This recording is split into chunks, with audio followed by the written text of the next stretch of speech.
Here's a list of a few more messed up things that make Generation X the toughest generation ever.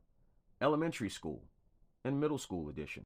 Number 5, we would make our parents ashtrays in art class. That's right, your little 8-year-old or 9-year-old self was making your parents an ashtray, and you couldn't wait to get home and give that ashtray to your parents and sit beside them while they lit up and you inhaled all that glorious secondhand smoke. And if you were really good, you picked up your parents a pack of cigarettes on the way home so they could smoke that new pack of cigarettes with their new ashtray. Because children could buy cigarettes back in the 70s, 80s, and early 90s. Subsequently, a lot of us were chain smokers by the time we were 12.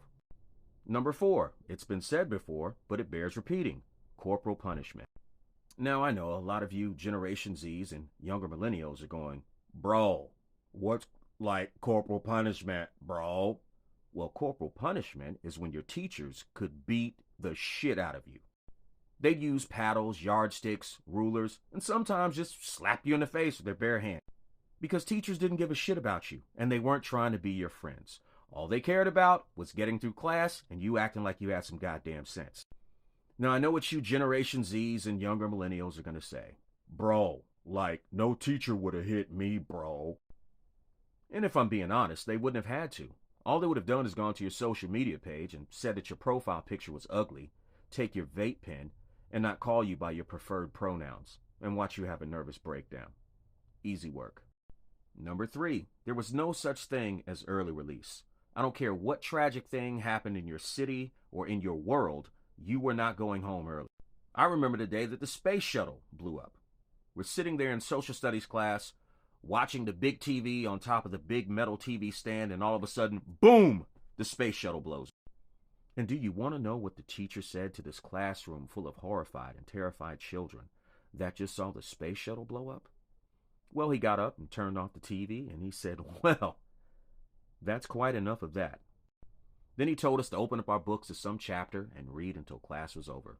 But we did not go home early. It was business as usual. Well, maybe a couple kids didn't want to be astronauts anymore. Also, this was the end of the Cold War era where we lived under constant threat of nuclear war breaking out at any moment. So we would have drills on what to do if a nuclear bomb fell. And they would tell us to go out into the hall, get on our knees, lean against the wall, put our hands over our heads, and kiss our little asses goodbye. Then we would get up and go back to class like nothing happened. And people wonder why we're so fucked up and got this 1,000-yard stare. We thought we were going to die every day to the point we just stopped giving a shit. Number 2, the safety monitor. Listen, teachers would give little kids this little day-glow orange belt with a tin badge and tell kids that were in 3rd grade, 4th grade, and 5th grade to go stand in the middle of the street and direct traffic. That's right, you're standing in the street, you're telling cars to stop, you're telling other kids when they can come out in the street and hopefully cross safe. And please believe some kids got fucked up. And some of the little safety monitors got fucked up. But it just took one time for you getting bounced off the grill of a 1979 Buick Roadmaster before you actually learned how to do the job. Taught you responsibility and accountability. Also, if you were a safety monitor, you were probably a snitch. You probably didn't have a lot of friends, and you probably grew up to be a Republican, like a Ted Cruz or Ron DeSantis or Marjorie Taylor Greene. But hey, somebody had to stand in the street and direct traffic, right? I mean, it's not like the adults wanted to do it. Number 1, the protractor was on the list of mandatory school supplies. That's right, it was mandatory that we bring a shank to school, a shiv, this nice little instrument of death.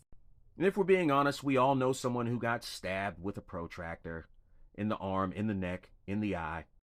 Me personally, I might have had a few bullies that got stabbed with protractors. I don't recall, but it could have happened. Now, I don't know whose idea it was to make it mandatory for kids to come to school with shanks, but we did. And it built character. So there you have it. So there you have it. A few more messed up things that make Generation X, Generation X.